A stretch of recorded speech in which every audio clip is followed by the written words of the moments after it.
Video की length इसलिए थोड़ी लंबी हो गई है क्योंकि मैंने आपको बिल्कुल एक पॉइंट एक्सप्लेन किया है कि ये चीज़ कैसे हो रही है और कैसे करनी है। तो इस वीडियो को आपने बिल्कुल लाजमी एंड तक देखना है, तभी आपको फ्लैक्स बॉक्स समझ आएगा। बिस्मिल्लाहिर्रहमानिर्रहीम, अस्सलाम वालेकुम। आज की वीडियो में हम सीखेंगे फ्लैक्स बॉक्स, जो कि एक नया फीचर आया है एलिमेंटोर में।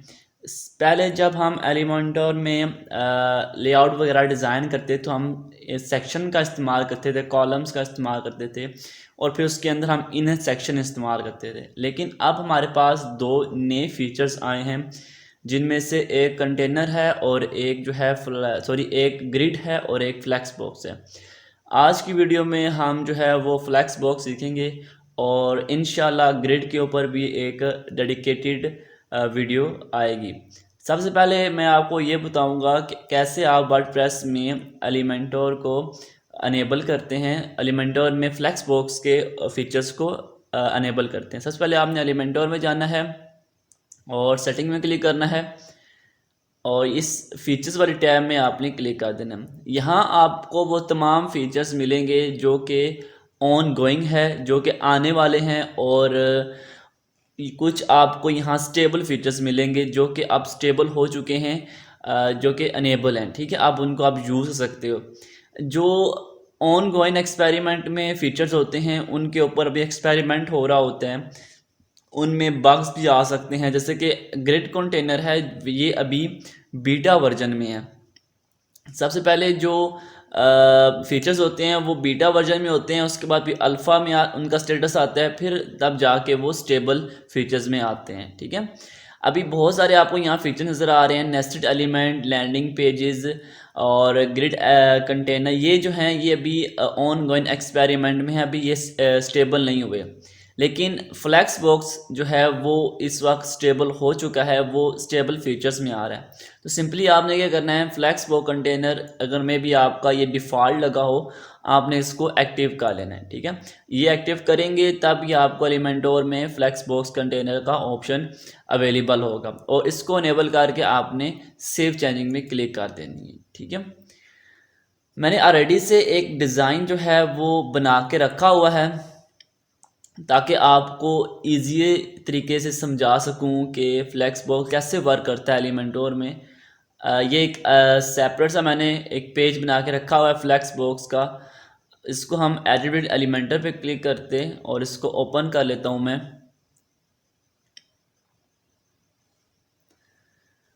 तो आप देख सकते हैं कि यहाँ मैंने कम्प्लीटली एक डिज़ाइन जो है वो लेआउट बना के रखा हुआ है, जिसके थ्रू मैं आपको जो है वो फ्लैक्स बॉक्स समझाऊंगा।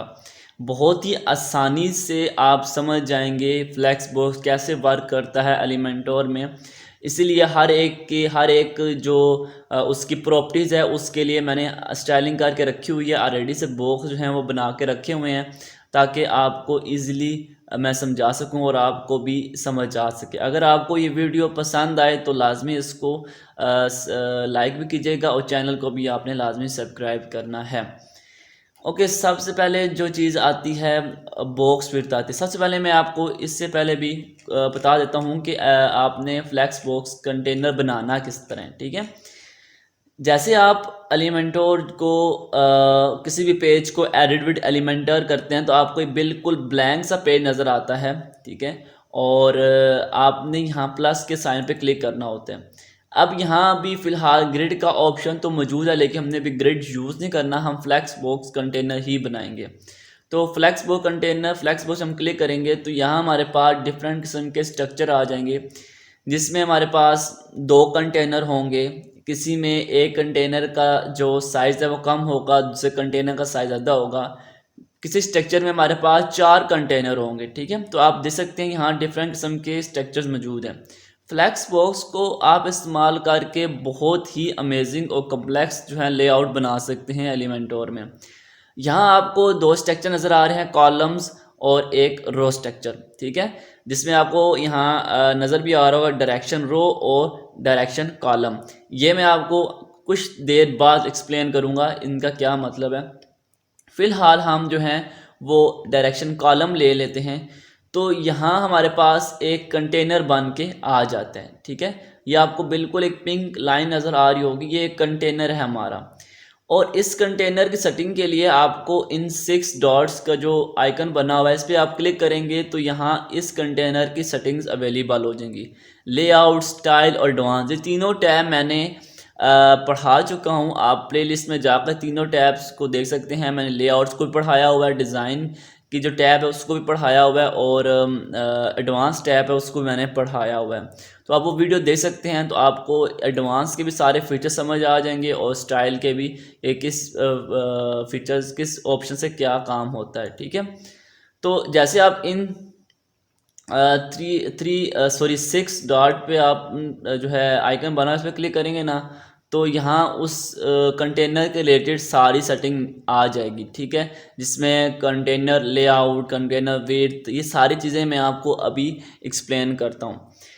सबसे पहले आपको यहाँ जो है वो कंटेनर लेआउट नज़र आएगा जो कि फ्लैक्स बॉक्स है। अगर हमने ग्रिड लगाया तो हमें यहाँ ग्रिड नज़र आता है। ठीक है, और एक और चीज़ आपको बताता चलूँ कि आप इस कंटेनर के अंदर मज़ीद कंटेनर भी ऐड कर सकते हैं। उसके लिए आपको क्या करना पड़ेगा, ये 9 डॉट्स का जो आपको आइकन नज़र आ रहा है, आपने इस पर क्लिक करना है। जैसे आप इस पर क्लिक करेंगे तो यहाँ आपको एक विजेट मिलेगा कंटेनर का। आप इसको ड्रैग करके इसके अंदर लेके आएंगे तो इस कंटेनर के अंदर एक और कंटेनर बन जाएगा। तो अगर आप यहाँ देखें, ये हमारा कंटेनर है, ये हमारा आइज बटन है, इसको आप जैसे डिसेबल करेंगे ये गायब हो जाएगा। ठीक है, इसको अगेन क्लिक करके इनेबल करेंगे, ये आपको नज़र आएगा।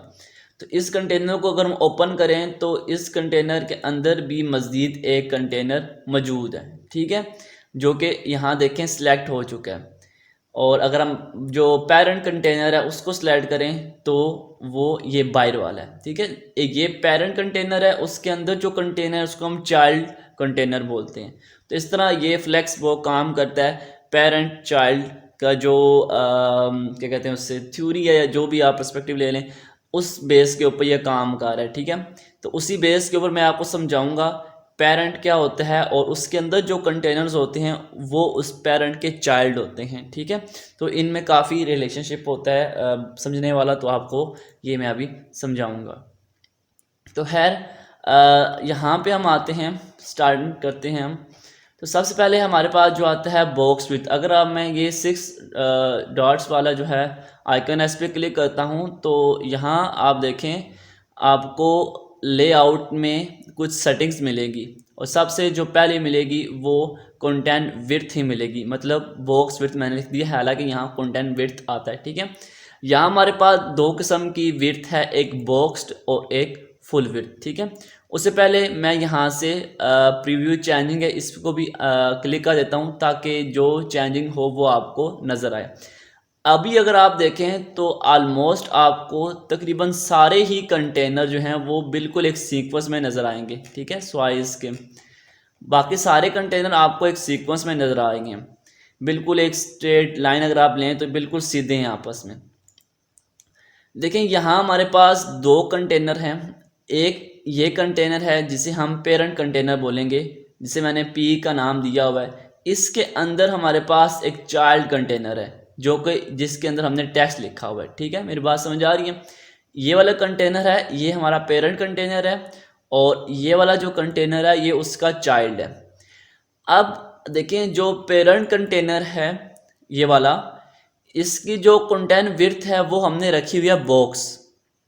ठीक है, और इस कंटेनर की अगर मैं आपको दिखाऊं तो इसकी भी मैंने कंटेंट विड्थ रखी हुई है बॉक्स। हालांकि अगर हम नीचे आए तो हम यहाँ देखें, यहाँ जो पेरेंट कंटेनर है उसकी विड्थ मैंने रखी हुई है बॉक्स। ठीक है, लेकिन जो उसके अंदर 2 चाइल्ड हैं, एक ये चाइल्ड है और एक ये चाइल्ड है, ये 2 जो चाइल्ड हैं इनकी जो विड्थ है वो फुल विड्थ है। हालांकि इस कंटेनर की, इस पेरेंट की जो इनर कंटेनर था उसकी तो विड्थ यहाँ बॉक्स में रखी हुई थी। अब इसमें चेंजिंग क्या है मैं आपको बताता हूँ। अब देखें ये हमारा पेरेंट कंटेनर है और ये चाइल्ड कंटेनर है। अब जैसे ही मैं चाइल्ड कंटेनर की विड्थ को कम करना चाह रहा हूँ, यहाँ अगर आप देखें पिक्सल में आपको वैल्यू नज़र आएंगी, जो कि 1140 पिक्सल है। अब देखिए, अगर मैं चाहता हूँ कि इस कंटेनर का जो विड्थ है वो अब कम हो जाए, तो मैं यहाँ से इसको कम करूँगा। लेकिन एक चीज़ आप नोटिस करें कि कंटेनर की जो विड्थ है वो कम नहीं हो रही, उसके अंदर जो कंटेंट है वो क्लोज हो रहा है, वो कोलैप्स हो रहा है। बात में समझ आ रही है ना आपको, कि जो चाइल्ड कंटेनर है उसकी विड्थ उतनी की उतनी है, लेकिन उसके जो अंदर जो कंटेंट है वो क्लोज हो रहा है।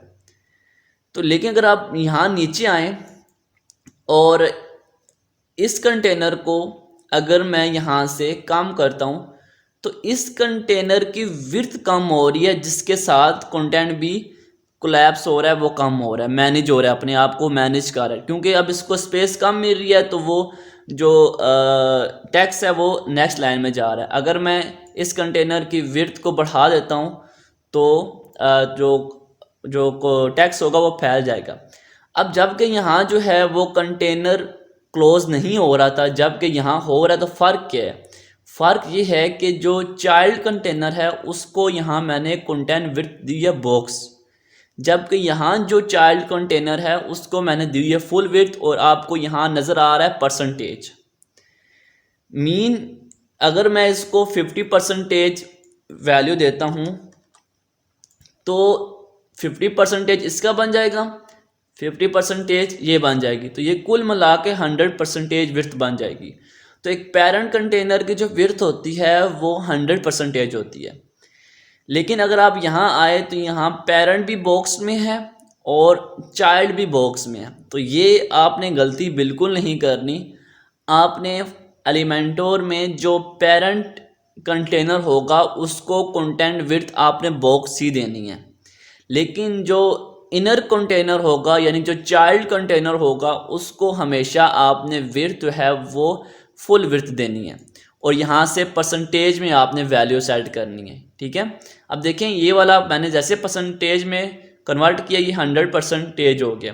अब मैं यहाँ से इसको कम करता हूँ तो आप देख सकते हैं कि बॉक्स 1 वाला जो चाइल्ड है इस पेरेंट का वो कम हो रहा है, इसकी विड्थ जो है वो कम हो रही है। उसकी विड्थ कम होने की वजह से जो अंदर वाला टेक्स्ट है वो नेक्स्ट लाइन में जा रहा है, जबकि पहले अगर आप देखें तब बॉक्स की विड्थ नहीं कम हो रही थी, सिर्फ उसके अंदर जो कंटेंट था वो कम हो रहा था। तो ये आपने सबसे पहले इस चीज़ का ध्यान रखना है कि जो पेरेंट कंटेनर होगा उसकी विड्थ आपने बॉक्स रखनी है, जो इनर कंटेनर होगा उसकी विड्थ आपने फुल विड्थ रखनी है। ठीक है, ओके। अब हम नेक्स्ट आते हैं डायरेक्शन की तरफ। Okay, directions.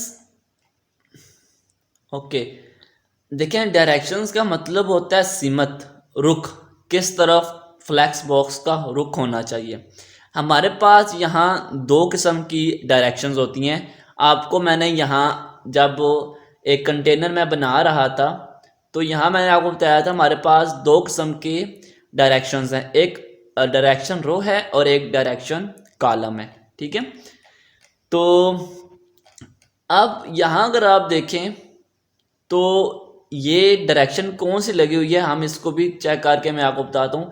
मैं ये पेरेंट जो एलिमेंट है उसको सिलेक्ट करता हूँ, ठीक है, और ये 1 2 3 ये 4, ये चारों चार जो है हमारे कंटेनर जो हैं वो चाइल्ड कंटेनर हैं इस पेरेंट के। ठीक है, अगर आप यहाँ आए नेविगेटर में, अगर नेविगेटर आपका नहीं ओपन हो रहा तो आप यहाँ पे क्लिक करके नेविगेटर को ओपन कर सकते हैं। ठीक है, अब जैसे मैं इस कंटेनर को थोड़ा एक्सपेंड करूं तो इसके अंदर आपको 1 2 3 4 कंटेनर नजर आएंगे। ये वाला जो कंटेनर है इसे हम बोलेंगे पेरेंट कंटेनर, और इन कंटेनर को हम बोलेंगे चाइल्ड कंटेनर। देखें आप बॉक्स 1 सेलेक्ट हो गया, बॉक्स 2 सेलेक्ट होगा अभी, और फिर ये box 3 so on box 4 select हो गया। इन कंटेनर को हम चाइल्ड कंटेनर बोलेंगे और इसको हम बोलेंगे पेरेंट कंटेनर। मैं ऑलरेडी ये चीज़ एक्सप्लेन कर चुका हूँ आपको। अब देखें जो पेरेंट कंटेनर था उसको मैंने जो कंटेंट विड्थ दी है वो बॉक्स दी है, जो चाइल्ड कंटेनर हैं उनको मैंने कंटेंट विड्थ दी है फुल विड्थ, और हर एक को मैंने जो विड्थ दी है वो 25% हर एक को दी है, ठीक है। लेकिन अगर आप देखें तो इनके दरमियान गैप भी है जो हम आगे जाके पढ़ेंगे। लेकिन फिलहाल अगर आप देखें तो हर एक कंटेनर को मैंने, जो चाइल्ड कंटेनर है उसको मैंने 25% विड्थ दी हुई है। लेकिन यहाँ अगर आप डायरेक्शन देखें तो डायरेक्शन कॉलम है। कॉलम आपको अभी मैं आपको एक्सप्लेन कर देता हूँ। सॉरी, यहाँ डायरेक्शन जो होगी वो रो है। इस कंटेनर के अंदर जो डायरेक्शन है, यानी जो ये जो चाइल्ड है, इस चाइल्ड के अंदर आप देखें डायरेक्शन कॉलम है। कॉलम किस तरह, बॉक्स 1 उसके नीचे आ रही है टेक्स्ट, उसके नीचे आ रहा है बटन, तो एक कॉलम फॉर्म में है, ठीक है। लेकिन अगर आप पेरेंट कंटेनर को देखें, यहाँ आप 6 डॉट्स वाले पे आप क्लिक करेंगे तो इसके डायरेक्शन रो है। रो कैसे है, अगर आप देखें तो बॉक्स 1, बॉक्स 2, बॉक्स 3, बॉक्स 4 बिल्कुल एक ही रो में आ रहे हैं, ठीक है ना, बिल्कुल आपको ये एक ही रो में नजर आएंगे। लेकिन अगर मैं इस पेरेंट कंटेनर की जो डायरेक्शन है वो मैं कर देता हूँ कॉलम, तो अब अगर आप देखें तो बॉक्स 1, बॉक्स 2, बॉक्स 3 और बॉक्स 4 एक कॉलम में आपको नजर आएंगे। तो आई होप आपको डायरेक्शन समझ आ गई होगी कि जब आप डायरेक्शंस को रो करते हैं तो तमाम जो कंटेनर्स होते हैं वो आपको रो फॉर्म में मिलेंगे, और जब इन्हें आप कॉलम करते हैं तो तमाम कंटेनर जो बने हैं वो कॉलम में बने हैं। अब देखें हर एक कंटेनर को अगर हम चेक करें, जो चाइल्ड कंटेनर है उसके अंदर जो विजिट हैं वो कॉलम फॉर्म में है। देखें ना, बॉक्स 1 है उसके नीचे टेक्स्ट है, उसके नीचे भी बटन है। इसको भी आप चेंज कर सकते हैं। यहाँ अगर मैं क्लिक करूँ और यहाँ से मैं रो करूँ तो ये भी रो में कन्वर्ट हो जाएगा, लेकिन ये थोड़ा सा अजीब लगेगा। क्यों अजीब लगेगा, क्योंकि इसके पास इतनी स्पेस नहीं है, ठीक है। तो इसलिए हम इसको फिलहाल कॉलम ही रखते हैं। अब यहाँ एक और आपको ऑप्शन मिलेगा, मैंने ये पेरेंट कंटेनर सेलेक्ट किया है, रो रिवर्स्ड, कॉलम रिवर्स, ठीक है। रिवर्स का मतलब होगा उल्टा। अब देखिए यहाँ बॉक्स 1, बॉक्स 2, बॉक्स 3, बॉक्स 4 है। अब जैसे ही मैं रो रिवर्स पे क्लिक करूँगा तो बॉक्स 1 लास्ट पे चला जाएगा, बॉक्स 4 जो है वो फर्स्ट पे आ जाएगा, ठीक है। और इसी तरह मैं इसको पहले ठीक कर देता हूँ, नॉर्मल करते हैं। इसी तरह अगर पहले मैं इसको कॉलम में कन्वर्ट करूं तो कॉलम में बॉक्स 1, बॉक्स 2, बॉक्स 3 और बॉक्स 4 बिल्कुल एक कॉलम में आ रहे हैं। लेकिन अगर मैं यहाँ से कॉलम रिवर्स लगा देता हूं तो बॉक्स 4 ऊपर चला जाएगा और बॉक्स 1 जो है वो नीचे आ जाएगा, ठीक है।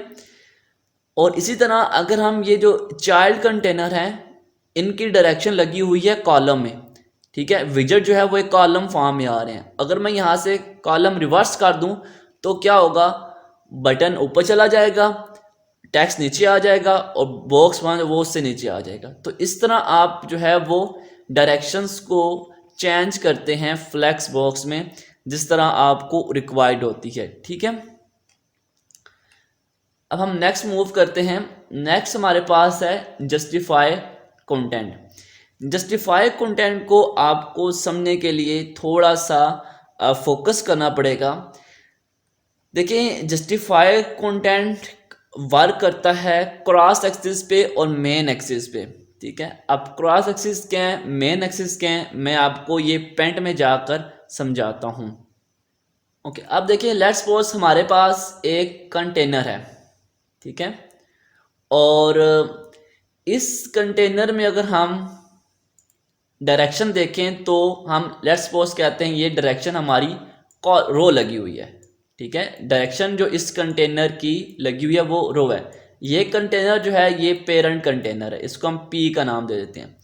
और इस कंटेनर के अंदर, ठीक है, ये जो पेरेंट कंटेनर है इस कंटेनर के अंदर हमारे पास 3 कंटेनर है, ठीक है।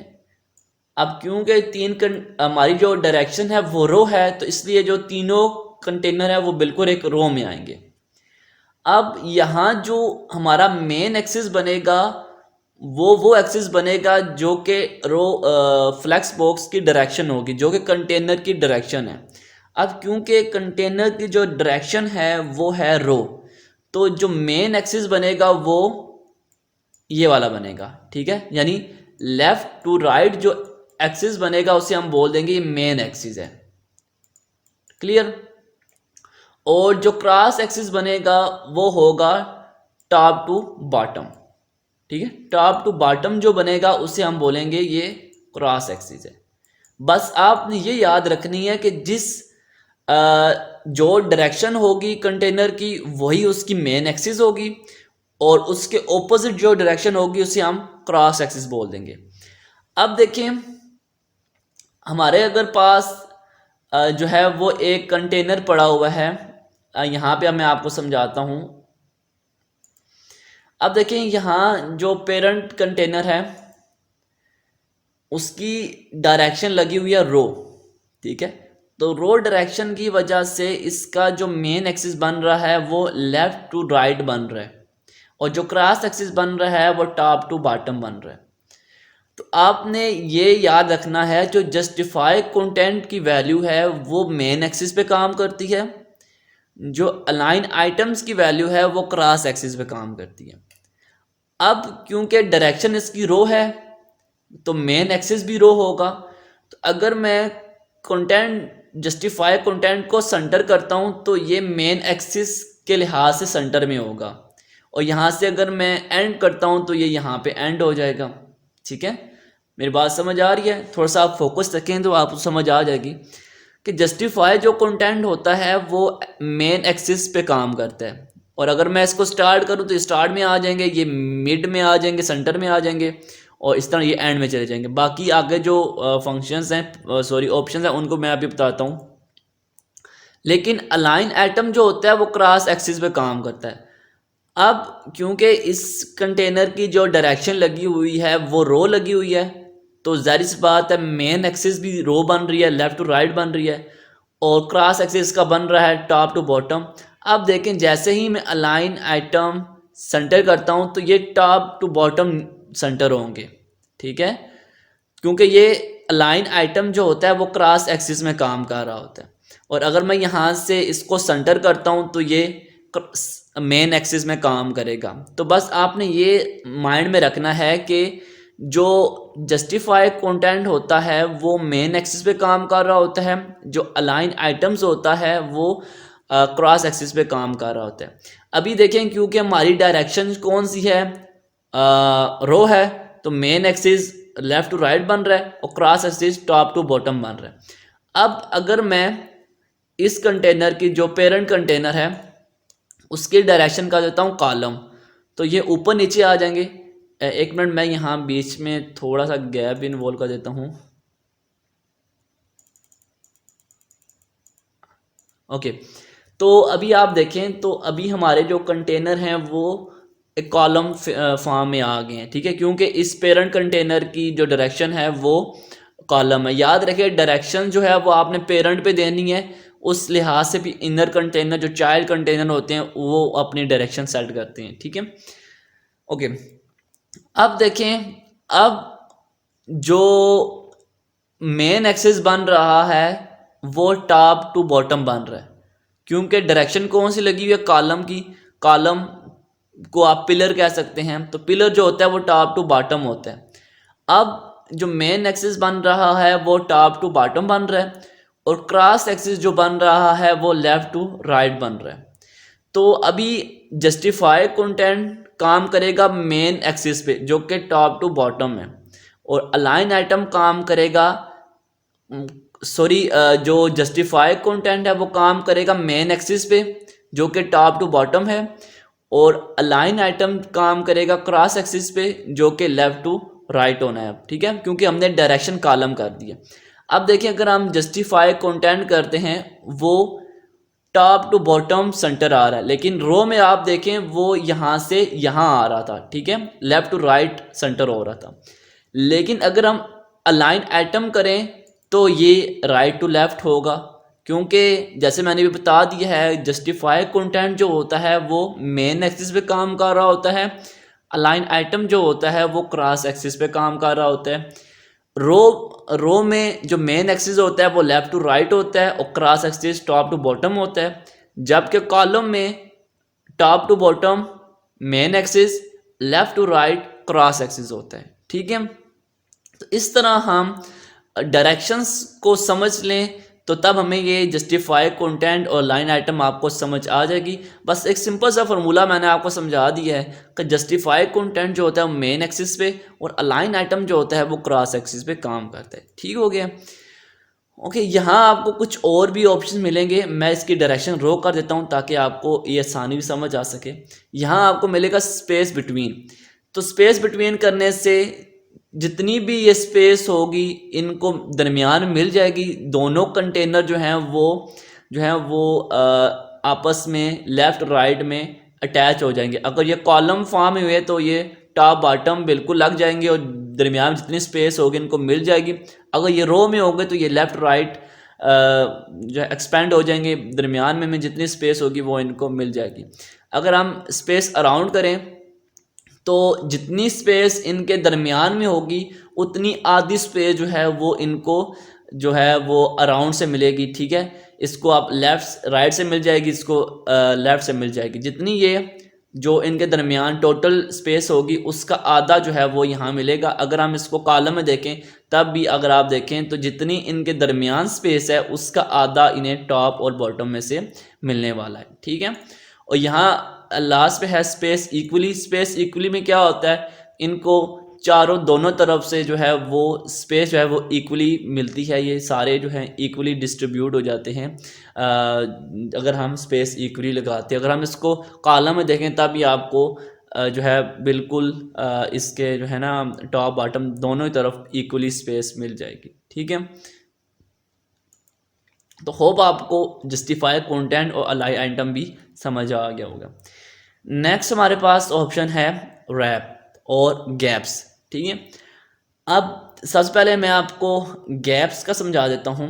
अगर आप यहाँ देखेंगे जो पेरेंट कंटेनर है, यहाँ पर अगर मैं क्लिक करूँ तो इसकी जो कंटेंट विड्थ लगी हुई है बॉक्स, और इसके अंदर जो चाइल्ड कंटेनर है उनको मैंने फुल विड्थ दी हुई है। ठीक है, और फुल विड्थ इसकी जो परसेंटेज में वैल्यू है वो 32 है, इसकी भी जो है वो 32 है और इसकी भी 32% है।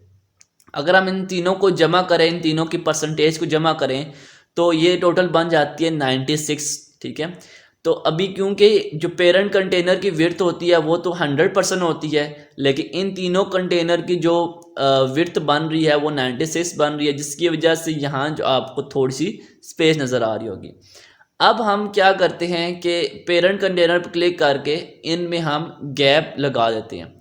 यहाँ हमारे पास गैप जो है वो रो में भी है, कॉलम में भी है। अगर मैं यहाँ कॉलम में आपको गैप लगा के दिखाऊं तो लेट्स सपोज अगर मैं 2 पिक्सल का या मैं यहाँ से 20 पिक्सल का लेट्स सपोज लगा लेता हूँ, तो हर एक कंटेनर को जो है वो 20 पिक्सल का यहाँ गैप मिल गया। ठीक है, यहाँ रो भी साथ गैप मिल गया है। अगर आप चाहते सिर्फ कॉलम में गैप मिले तो आपने इस चेंज को अनलिंक कर देना है, और जैसे आप इसको अनलिंक करेंगे तो आप रो की वैल्यू को 0 करेंगे तो कॉलम की वैल्यू चेन ही होगी। अगर ये जो चेन है वो लिंक है तो इस चेन का लिंक होने की वजह से आप इन दोनों में से किसी एक की भी वैल्यू चेंज करेंगे तो ऑटोमेटिक दूसरी की वैल्यू भी चेंज हो जाएगी। ठीक है, तो आप देख सकते हैं अगर आपको कंटेनर के दरमियान स्पेस देनी है तो आपको मार्जिन देने की कोई ज़रूरत नहीं है, आप गैप का इस्तेमाल कर सकते हैं अगर आप फ्लेक्स बॉक्स कंटेनर यूज़ कर रहे हैं। ठीक है, लेकिन अगर आप एक और चीज़ देखें, मैं अगर यहाँ पे फ़िलहाल मैं इस चेन को ऑफ करता हूँ और रो को मैं 0 कर देता हूँ। ठीक है, और अगर आप यहाँ देखें, अगर मैं यहाँ 40 पिक्सल का गैप देता हूँ तो 40 पिक्सल का गैप तो लग रहा है, लेकिन अगर आप ये देखें कि 40 पिक्सल यहाँ भी गैप मिल रहा है, 40 पिक्सल का यहाँ भी गैप मिल रहा है, जबकि हमारे इन तीनों कंटेनर की जो टोटल परसेंटेज में विड्थ बन रही थी वो मैंने आपको बताई थी 96 बन रही है, क्योंकि 32 इसका है, 32 इसकी है और 32 इसकी परसेंटेज की विड्थ है। तो ये टोटल इन तीनों की विड्थ अगर हम काउंट करें तो 96 बनती है। 96 के बाद अगर हम इसमें 40 जो गैप हमारा आ रहा है वो 40 पिक्सल का गैप भी आ रहा है। ठीक है, एक मिनट, 40 पिक्सल का गैप भी आ रहा है, तो जिसकी वजह से अगर आप ये देखें कि ये जो बॉक्स हैं, जो इनर कंटेनर है, ये थोड़े से क्लैप्स हो रहे हैं, ये कंप्रेस हो रहे हैं। ठीक है, अगर मैं यहाँ देखें 100 पिक्सल का लगा देता हूँ तो ये अपने पेरेंट कंटेनर में ही हैं, उससे बाहर नहीं जा रहे, लेकिन उसी के अंदर ये कोलैप्स हो रहे हैं। तो जिसकी वजह से इनकी जो विड्थ है वो कम पड़ रही है। ठीक है, इस चीज़ से बचने के लिए हम रैप का इस्तेमाल करते हैं।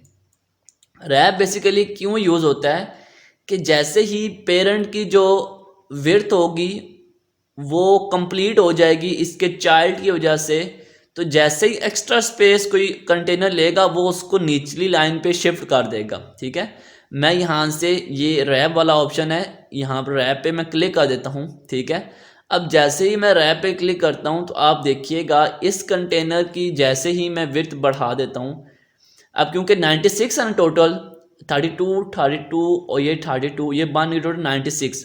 अब जैसे ही मैं इसकी 4 पिक्सल से ऊपर बढ़ाता हूँ, अब देखिए 36 पे तो ठीक है क्योंकि 36 इसकी है, 32 इसकी है और 32 इसकी है, ये टोटल 100% बन रही है, मतलब ये पेरेंट कंटेनर को कंप्लीट फिल कर रही है।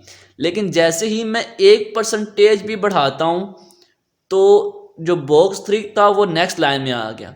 नेक्स्ट लाइन में क्यों आया है, क्योंकि अब इन तीनों की विड्थ हो गई थी 100% से ज़्यादा, लेकिन जो पेरेंट कंटेनर है वो सिर्फ जो स्पेस प्रोवाइड करता है वो 100% ही प्रोवाइड कर रहा है। तो जैसे उससे ज़्यादा हुई तो जो नेक्स्ट बॉक्स था हमारा वो नेक्स्ट लाइन में आ रहा है, उसने बाकियों को कंप्रेस नहीं किया, खुद नेक्स्ट लाइन में चला गया। जब हमारी ये वैल्यू जो है वो रैप वाला ऑप्शन ऑन ही था तो ये जो है वो उसी के अंदर कंप्रेस हो रहा था। ठीक है, लेकिन अब जैसे हमने रैप वाला जो ऑप्शन है वो ऑन किया है तो जैसे ही पेरेंट की विड्थ से ज़्यादा विड्थ होती है तो वो कंटेनर जो है वो नेक्स्ट लाइन में चला जाता है। अब देखें मैं इस कंटेनर की जो विड्थ है मज़ीद बढ़ाता हूँ। मैं यहाँ से इसको जैसे ही मैंने इसको आप देखें 78, अब यहाँ है 68। अब इस कंटेनर की विड्थ है 68, इस कंटेनर की विड्थ है 32, तो ये कुल मिला के बन गया 100। तो यहाँ तक तो ठीक है, लेकिन जैसे ही इस कंटेनर को मैं 1 पॉइंट भी बढ़ा दूँ तो ये नेक्स्ट लाइन में चला जाएगा। इसके अलावा अगर आप देखें मैं यहाँ से गैप भी बढ़ा दूँ ना तब ये नेक्स्ट लाइन में चला जाएगा, क्योंकि इनके जब दरमियान गैप आएगा तो वो एक्चुअली ऑटोमेटिक जो है इन दोनों की विड्थ गैप होने की वजह से 100% से ऊपर चली जाएगी, तो ये इसको नेक्स्ट लाइन में शिफ्ट कर देगा। अब यहाँ जो गैप है देखें 0 पिक्सल है।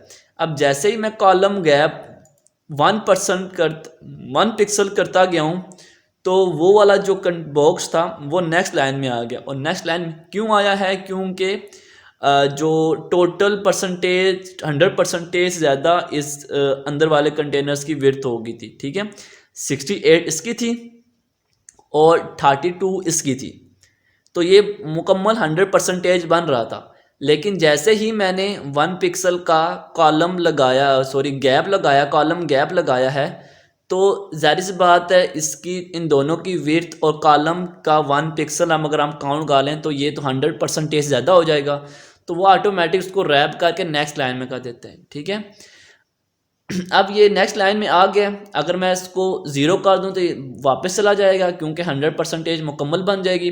जैसे इसकी वैल्यू बढ़ाऊंगा 100% ज़्यादा वैल्यू चली जाएगी तो ये नीचे आ जाएगा। अब यहाँ देखिए अगर आप रो गैप दें तो रो गैप आपको कुछ इसी तरह नज़र आएगा। ठीक है, रो के दरमियान गैप इस तरह कुछ होगा। अगर आप कॉलम गैप देंगे तो 2 कंटेनर दरमियान गैप कुछ इस तरह होगा।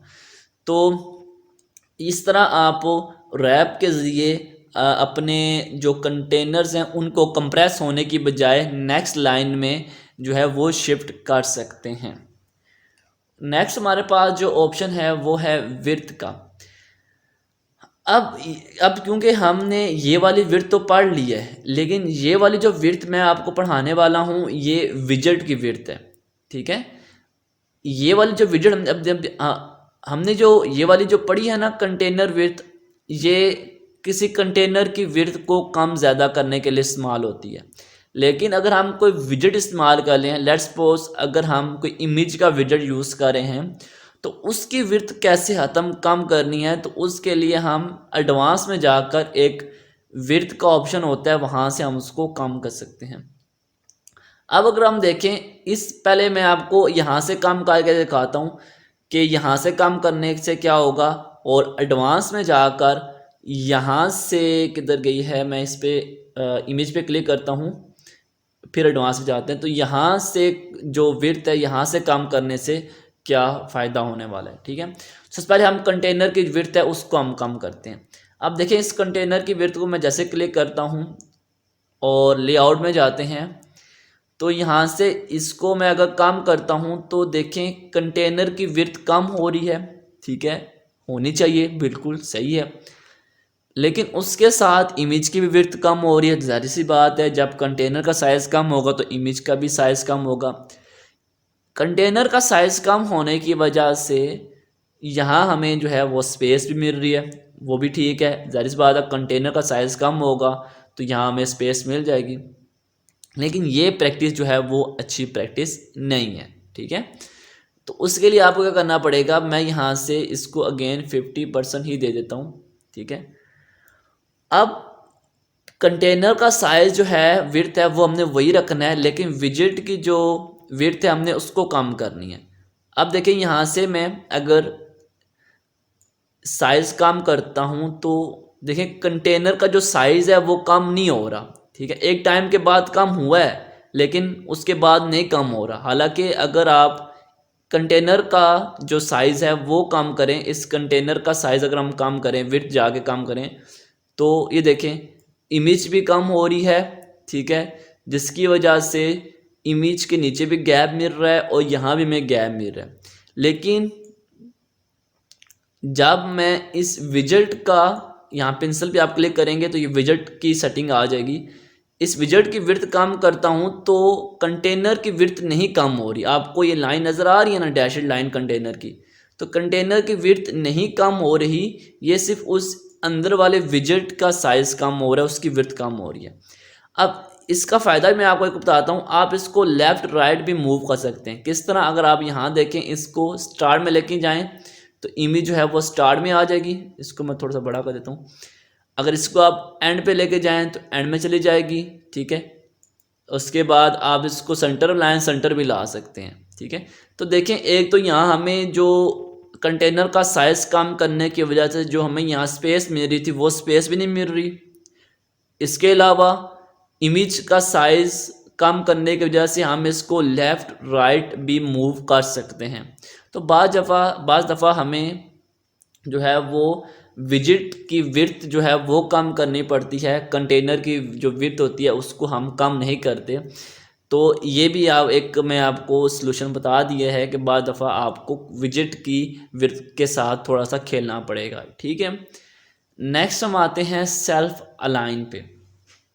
देखें, अक्सर जब आप स्कूल में होते हैं तो आप एक एस्से लिखते थे माई सेल्फ में आप अपनी आपकी खूबियाँ या अपने आप को इंट्रोड्यूस करवा ले होते हैं कि मेरा नाम ये है, मैं इस क्लास में पढ़ता हूँ, जो भी चीज़ें सारी, ठीक है।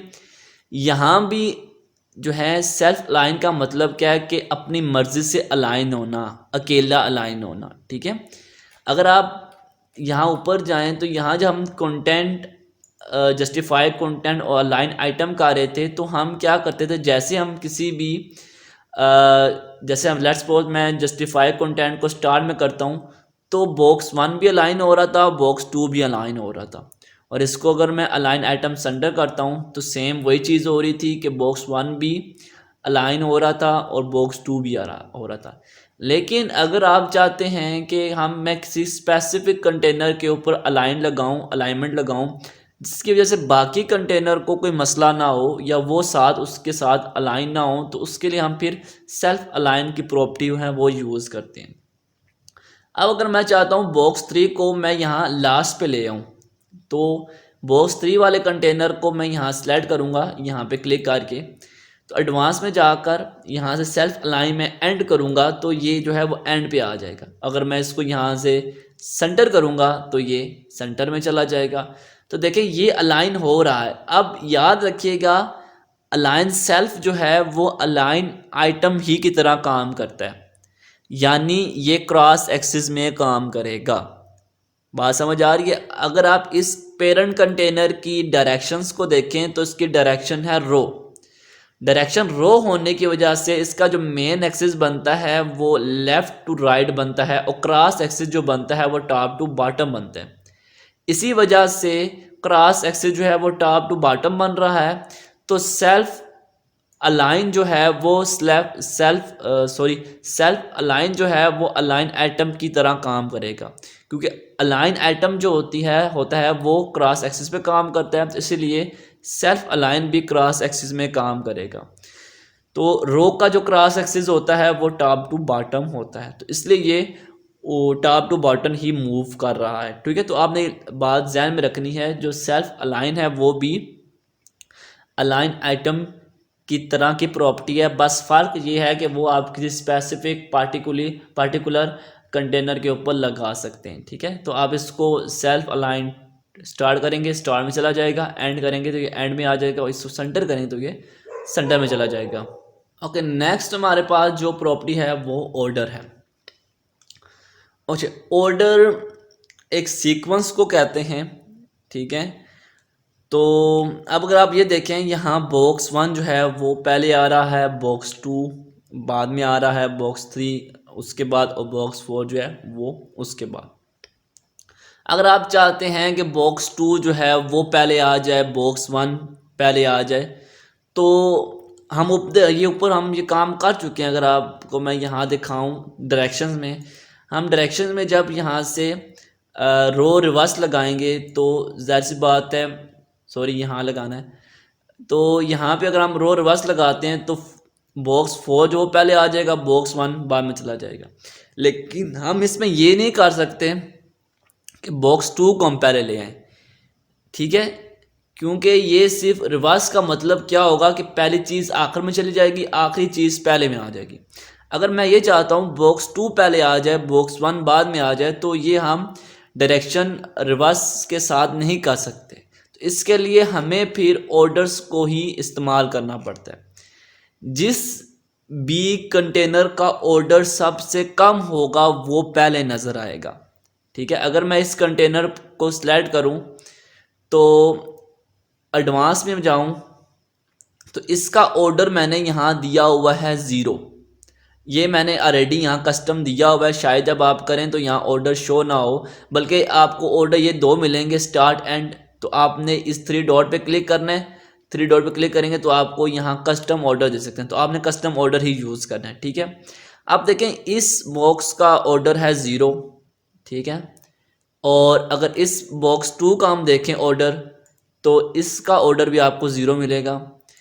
और अगर हम बॉक्स 3 को देखें, इसका भी ऑर्डर आपको 0 ही लिखा हुआ नज़र आएगा। और अगर हम बॉक्स 4 को देखें तो इसका ऑर्डर भी आपको 0 ही नज़र आएगा। मैं एक मिनट सॉरी दिखा देता हूँ, हाँ ये देखें तो आपको 0 ही नज़र आएगा। तो अब देखें इन सारों का ऑर्डर क्या सेम है, तो ऑर्डर सेम होने की वजह से ये अभी खुद बहुत वैसे कि अलाइन है जैसे मैंने अलाइन किए हुए हैं। मतलब पहले मैंने इस बॉक्स को बनाया तो ये पहले आ रहा है, उसके बाद मैंने इस बॉक्स को डिज़ाइन किया तो ये वाला बॉक्स आ रहा है। तो जैसे मैंने डिज़ाइन किया तो वैसे सीक्वेंस में आ रहे हैं, कैस्केडिंग फॉर्म में आ रहे हैं। ठीक है, लेकिन अगर मैं चाहता हूँ बॉक्स 2 जो है वो बॉक्स 1 से पहले आ जाए, तो उसके लिए मुझे बॉक्स 2 पे जाना पड़ेगा। तो मैं यहाँ अगर जैसे -1 लगाता हूँ तो बॉक्स 2 जो है वो मेरा पहले नज़र आएगा, बॉक्स 1 मेरा बाद में नज़र आएगा, क्योंकि -1 जो है वो छोटी वैल्यू है 0 से। ठीक है, तो आप ये भी कर सकते हैं कि आप 1 को बड़ी वैल्यू देंगे, लेकिन जैसे आप बड़ी वैल्यू 1 को देंगे, अभी आपको देखिएगा कैसा चेंजिंग आपको नज़र आती है। जैसे मैं 0 करता हूँ तो बिल्कुल सारों के ऑर्डर जो सेम हो गए हैं, तो फिर वो कैस्केडिंग फॉर्म में बिल्कुल वैसे ही आ रहा है जिस तरह मैंने डिज़ाइन किया। अब जैसे ही मैं बॉक्स 1 को ऑर्डर देता हूँ यहाँ से 1, तो ये देखिए बिल्कुल लास्ट पे चला गया। अब लास्ट पे क्यों गया है? क्योंकि इसका ऑर्डर हो गया 1। ऑर्डर 1 होने की वजह से इसका ऑर्डर इन तीनों ऑर्डर से बढ़ गया। इसका ऑर्डर भी 0 है, इसका ऑर्डर भी 0 है, इसका ऑर्डर भी 0 है, तो इसका ऑर्डर हो गया 1। अब इसका ऑर्डर क्योंकि ज़्यादा है, इनका ऑर्डर कम है, तो मैंने जैसे बता दिया जिनका ऑर्डर कम होगा वो पहले नज़र आएंगे, जिनका ऑर्डर ज़्यादा होगा वो बाद में नज़र आएंगे। अब ऑर्डर्स को हम यूज़ कहाँ करते हैं, ये हम जब हम रिस्पॉन्सिव वेबसाइट बना रहे होते हैं तो हमारे पास यहाँ रिस्पॉन्सिव मोड होता है। यहाँ पे मैं जैसे क्लिक करता हूँ तो आपको यहाँ 3 किस्म के ब्रेकआउट नज़र आ रहे होंगे, एक लैपटॉप, एक टैबलेट और एक पोर्ट्रेट मोबाइल। इसके अलावा भी हम बहुत सारे जो हैं ब्रेक पॉइंट यूज़ करते हैं। देखें, एक लैपटॉप मोबाइल जो होता है पोर्ट्रेट होता है और एक लैंडस्केप होता है। ठीक है, जैसे हम कोई वीडियोस देखने के लिए मोबाइल को टेढ़ा नहीं करते, उसको हम लैंडस्केप कहते हैं। ठीक है, तो इन दोनों के लिए भी आपको लगाना पड़ता है ब्रेक पॉइंट। इसके अलावा लैपटॉप के लिए भी लगाना पड़ता है एक ब्रेक पॉइंट, और उसके बाद फिर हम एक वाइट स्क्रीन के लिए भी यूज़ करते हैं। फिलहाल यहाँ जो बाय डिफ़ॉल्ट 3 देते हैं, हम सेटिंग में जाकर वहाँ से ब्रेक पॉइंट पे जाकर हम मज़ीद भी ब्रेक पॉइंट लगा सकते हैं। तो हम जो भी वेबसाइट बनाते हैं तो हम हर एक जो है ब्रेक पॉइंट पे जाकर चेक करते हैं कि हमारी वेबसाइट वहाँ सही नज़र आ रही है नहीं।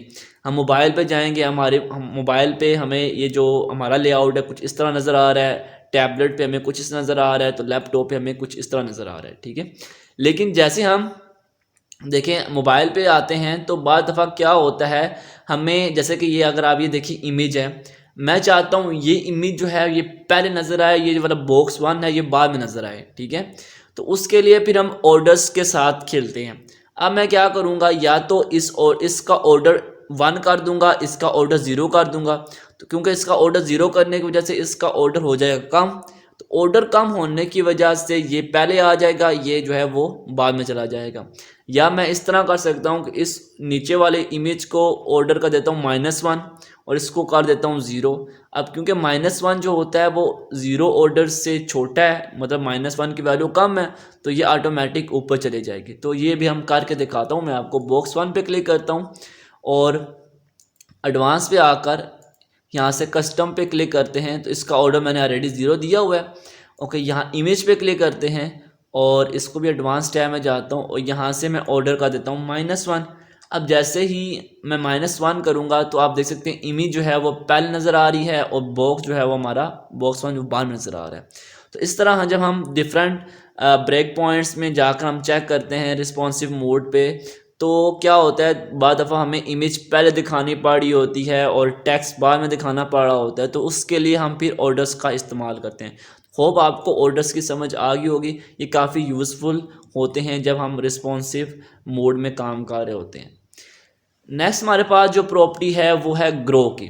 ग्रो का मतलब आपको पता है बढ़ना। ठीक है, अब यहाँ अगर आप देखें कि हमारे पास 3 कंटेनर मौजूद हैं। ठीक है, और तीनों कंटेनर के अगर मैं आपको यहाँ विड्थ दिखाऊं तो इनकी जो फुल विड्थ मैंने लगाई हुई है, वैसे तो हर एक ही है 25%, इसकी भी 25% होनी है और इसकी भी 25% होती है। अगर आप इन तीनों की जो विड्थ है उसको कैलकुलेट करें तो ये कुल बन जाएगी हमारे पास 75%। ठीक है, अब उसकी वजह से क्या है, यहाँ हमारे पास स्पेस जो है वो बच रही है। अब मैं चाहता हूँ ये स्पेस जो है ये नहीं बचनी चाहिए, तो मैं किसी एक कंटेनर को ग्रो कर दूंगा। जैसे मैं किसी एक कंटेनर को ग्रो करूँगा तो जितनी भी रिमेनिंग स्पेस हमें यहाँ अवेलेबल होगी वो सारी वो कंटेनर ले लेगा जिस कंटेनर को मैं ग्रो करना चाह रहा हूँ। अब जैसे कि मैं चाह रहा हूँ बॉक्स 1 जो है वो ग्रो हो, हालांकि मैंने सारा बॉक्स 1 ही रखा हुआ है, ये बाय मिस्टेक मुझसे हो गया। यहाँ बॉक्स 2 आता था, यहाँ बॉक्स 3 हो जाता है। अब जैसे मैं इस कंटेनर पे क्लिक करूँगा, ठीक है, तो इस कंटेनर पर क्लिक करने से यहाँ एडवांस पे टैब में जाते हैं और यहाँ से हम ग्रो पे क्लिक करते हैं। तो जैसे मैंने इसे ग्रो किया तो ये वाला जो कंटेनर है ये ग्रो हो गया। तो उसने जितनी जगह उसको मिल रही थी यहाँ, तो उसने उस तमाम जगह वो है वो ले ली है और उस लेने की वजह से वो जो है वो ग्रो हो गया। अब अगर मैं इस पर क्लिक करूँ और इसको मैं एडवांस टैब पे जाकर मैं यहाँ से ग्रो कर दूं तो ये भी ग्रो हो गई है, क्योंकि इसके पास भी अवेलेबल स्पेस थी ग्रो होने की। अब देखें ना अगर आप, तो इस कंटेनर की जो डायरेक्शन है वो कौन सी है, कॉलम है। ठीक है, कॉलम किस तरह है, बॉक्स 1 आ रहा है, उसके नीचे फिर टेक्स्ट आ रहा है, उसके नीचे रीड मोर आ रहा है, बटन आ रहा है। तो ये कॉलम फॉर्म में है, रो में तो नहीं है ना सारी चीज़ें। ठीक है, तो सारी कॉलम में है। तो अगर आप कॉलम में देखें यहाँ इसको नीचे स्पेस मिल रही है, तो इस वजह से ये वाला जो विजेट है ये ग्रो हो रहा है क्योंकि इसको नीचे स्पेस मिल रही है। तो जैसे ही मैं इस पर क्लिक करके यहाँ पे ग्रो कर दूंगा तो जितनी यहाँ स्पेस अवेलेबल थी वो सारी ये ले लेगा और ये वाला विजेट है ये ग्रो हो जाएगा। तो ये काफ़ी यूज़फुल चीज़ है। देखें, अगर हम ये वाली ग्रो वाली प्रॉपर्टी नहीं यूज़ कर रहे थे तो यहाँ बटन की अलाइनमेंट जो है वो बिल्कुल सेम नहीं थी। यहाँ तो बटन की अलाइनमेंट सेम है लेकिन यहाँ जो बटन है ये ऊपर था। तो इस विजेट को, टेक्स्ट विजेट को ग्रो करने की वजह से हमें फ़ायदा क्या हुआ, तो एटलीस्ट जो बटन की अलाइनमेंट्स हैं वो बराबर हो गई। यही एग्जांपल मैंने अगेन नीचे बताई हुई है। अब यहाँ भी वही चीज़ आ रही है कि यहाँ बटन की जो अलाइनमेंट है बिल्कुल सेम नहीं है। बॉक्स का साइज़ सेम है लेकिन अलाइनमेंट सेम नहीं है। वजह क्या है? क्योंकि इसमें टेक्स्ट ज़्यादा है। टेक्स्ट ज़्यादा होने की वजह से जो बटन्स की अलाइनमेंट है वो ख़राब हो गई है। तो हम क्या करेंगे, इस टेक्स्ट विजेट को ग्रो कर देंगे क्योंकि यहाँ इसको नीचे जगह मिल रही है क्योंकि ये कॉलम में है। ये वाला कंटेनर जो है चाइल्ड कंटेनर, इसकी डायरेक्शन कॉलम में है। जी आपको यहाँ नज़र भी आ रही है कॉलम वर्टिकल। तो इसकी वजह से यहाँ आपको नीचे स्पेस मिल रही है। तो जैसे मैं इस पिस्टल वाले आइकन पे क्लिक करके यहाँ से ग्रो करूँगा तो ये ग्रो हो जाएगा। सेम इसको भी मैं ग्रो करूँ तो ये भी यहाँ से जो है वो ग्रो हो जाएगा। ठीक है, जिसकी वजह से तीनों बटन जो हैं वो एक ही लाइन में आ जाएंगे। ग्रो के साथ आपको एक और प्रॉपर्टी भी नज़र आ रही है, श्रिंक। ठीक है, तो श्रिंक भी मैं आपको बता देता हूँ। अब देखें, जैसे आप यहाँ देखें आपको वैल्यू नज़र आ रही है फ्लैक्स ग्रो 1 और फ्लैक्स श्रिंक 1। आप यहाँ कस्टम पे क्लिक करेंगे आपको यहाँ नज़र आ जाएंगी। अब बेसिकली श्रिंक क्या होता है मैं ये बता, ग्रो तो मैंने आपको बता दिया। ठीक है, अगर आप 0 करेंगे ना ग्रो को तो वो फिर ग्रो नहीं होगा, लेकिन अगर आप 1 करेंगे तो फिर वो जो ऑब्जेक्ट है या जो भी विजेट है वो ग्रो हो जाएगा। ठीक है, जो कंटेनर है वो भी ग्रो हो जाएगा। अगर आप इसको वैल्यू 0 दे देंगे तो ये जो है वो ग्रो नहीं होगा। ठीक है, जब तक इसको 1 वैल्यू नहीं देंगे तब तक ये ग्रो नहीं होगा। ठीक है, 0 वैल्यू पे ग्रो नहीं होता, 1 वैल्यू पे ये ग्रो हो जाता है। ठीक है, आप इस तरह कर लें कि 0 वैल्यू जो है वो ग्रो नन है और 1 वैल्यू है वो ग्रो अनेबल है। ठीक है। अब देखें, क्योंकि यहाँ स्पेस अवेलेबल थी, स्पेस अवेलेबल होने की वजह से ये वाला जो कंटेनर ग्रो हो गया। लेकिन अगर मैं ये चाहता हूँ कि जो कंटेनर, ये वाला कंटेनर है बॉक्स 1 जिसको हमने ग्रो किया है, ये श्रिंक ना हो। अब श्रिंक क्या चीज़ है मैं आपको पहले वो समझाता हूँ। तो यहाँ से मैं ग्रो की प्रॉपर्टी ख़त्म करता हूँ। ग्रो की प्रॉपर्टी ख़त्म करने के बाद मैं इस कंटेनर बॉक्स 1 को यहाँ से इसकी जो लेआउट पे जाकर इसकी परसेंटेज में विड्थ जो है वो बढ़ा देता हूँ। अब देखें, जैसे ही मैं परसेंटेज में विड्थ बढ़ा रहा हूँ तो ये वाले जो कंटेनर है ये श्रिंक हो रहे हैं। ठीक है, क्योंकि इसको स्पेस चाहिए, क्योंकि इसकी जो स्पेस जो है वो विड्थ बढ़ रही है। इसकी विड्थ बढ़ने की वजह से जो यहाँ जो है वो स्पेस कम हो रही है। तो स्पेस कम होने की वजह से इन बेचारे कंटेनर्स को जो है वो श्रिंक होना पड़ रहा है, क्योंकि इन्होंने तो रहना है कंटेनर के अंदर, पेरेंट कंटेनर के अंदर रहना है। क्योंकि मैंने रैप तो लगाया नहीं है। अगर मैंने रैप लगाया होता तो ये ऑटोमेटिक नेक्स्ट लाइन में आ जाते, किसी की सुनते ना। अब क्योंकि मैंने रैप नहीं लगाया तो उन्हें रो के अंदर ही रहकर श्रिंक होना पड़ेगा और उसी पेरेंट कंटेनर के अंदर ही रहना पड़ेगा। अब देखें, जैसे ही मैं इस कंटेनर को जो है इसकी परसेंटेज बढ़ा रहा हूँ तो बाकी कंटेनर जो है वो श्रिंक हो रहे हैं। ठीक है, क्योंकि उन्होंने इसको स्पेस देनी है, क्योंकि ये ग्रो जो हो रहा है ये बढ़ जो रहा है। लेकिन अगर मैं इस पे श्रिंक वैल्यू 0 कर देता हूँ तो ये श्रिंक नहीं होगा। ठीक है, मैं आपको अभी करके दिखाता हूँ। इसको मैं थोड़ा सा काम करता हूँ और मैं बॉक्स 1 पे, या ये वाला बॉक्स 1 है इस पे हम लगाते हैं। इसको मैं सिलेक्ट करता हूँ और इसको सिलेक्ट करने के बाद मैं एडवांस में जाता हूँ और यहाँ से कस्टम में जाकर श्रिंक की वैल्यू को मैं यहाँ से 0 कर देता हूँ। ठीक है, और बॉक्स की वैल्यू को मैं यहाँ से 0 करता हूँ। ठीक है, दोनों वैल्यू मैंने 0 कर दी। अब क्या होगा, जैसे ही मैं बॉक्स 1 की जो विड्थ है बढ़ाऊंगा तो आप देखिएगा कि ये वाला जो बॉक्स 1 है ये श्रिंक नहीं हो रहा। अब ये वाला बॉक्स जो है वो श्रिंक क्यों नहीं हो रहा? क्योंकि हमने इसके ऊपर श्रिंक की जो वैल्यू थी वो हमने डिसेबल कर दी है, बंद कर दिया, 0 वैल्यू दे दी है। जिसकी वजह से जो है ये जो बॉक्स वन है ये श्रिंक नहीं होगा। मैं इस वाले बॉक्स वन को चाहे जितना भी बढ़ा लूँ, इसका जो साइज़ है जितना भी बढ़ा लूँ, ये वाला बॉक्स जो वन ये श्रिंक करेगा, लेकिन ये वाला जो है ये श्रिंक नहीं करेगा। ठीक है, तो ये होता है ग्रो प्रॉपर्टी और ये होती है श्रिंक प्रॉपर्टी।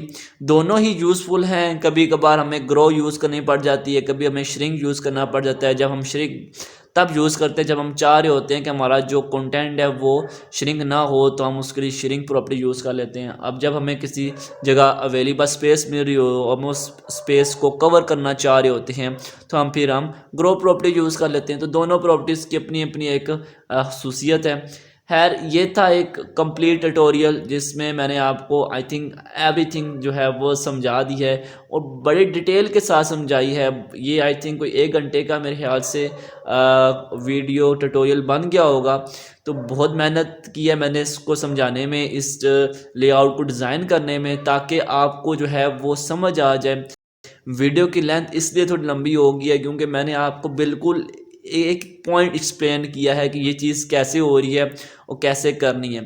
तो इस वीडियो को आपने बिल्कुल लाजमी एंड तक देखना है, तभी आपको फ्लैक्स बॉक्स समझ आएगा जो एलिमेंटोर में है। अगर आप वेब डेवलपिंग करती हैं, मतलब कोडिंग के थ्रू वेब डेवलपिंग सीख रहे हैं, तब भी अगर आपको फ्लैक्स बॉक्स सीखना है तो आप ये वीडियो देख सकते हैं। आपको बहुत हेल्प होगी जो है यहाँ से फ्लैक्स बॉक्स सीखने की। ठीक है, क्योंकि प्रॉपर्टीज़ वही है, बस वहाँ क्या वहाँ आपको कोड लिखना पड़ता है। यहाँ कोड का सीन नहीं है, यहाँ आपको ड्रैग ड्रॉप करना पड़ता है, लेकिन प्रॉपर्टीज़ वैसे ही वर्क करती हैं जैसे यहाँ वर्क कर रही हैं। ठीक है, तो होप आपको ये जो ट्यूटोरियल था फ्लैक्स बॉक्स का ये पसंद आया होगा। अगर आपको ये वीडियो पसंद आई है तो अपना अपना जो होनेस्ट ओपिनियन है वो आपने कमेंट में लिखना है और चैनल को लाजमी सब्सक्राइब करिएगा, क्योंकि हमें बहुत मोटिवेशन मिलती है जब आप चैनल को सब्सक्राइब करते हैं या वीडियो को लाइक करते हैं। तो मैं सीरियसली मैं बहुत मोटिवेट भी होता हूँ, और जिस वजह से जो मैं मोटिवेट होने की वजह से मेरे अंदर ये चीज़ मतलब आती है कि जो नेक्स्ट वीडियो है उसमें मैं और अच्छे तरीके से समझाऊँ। तो मिलते हैं नेक्स्ट वीडियो में। कीप वाचिंग, अपना ख्याल रखिएगा। अल्लाह हाफिज़।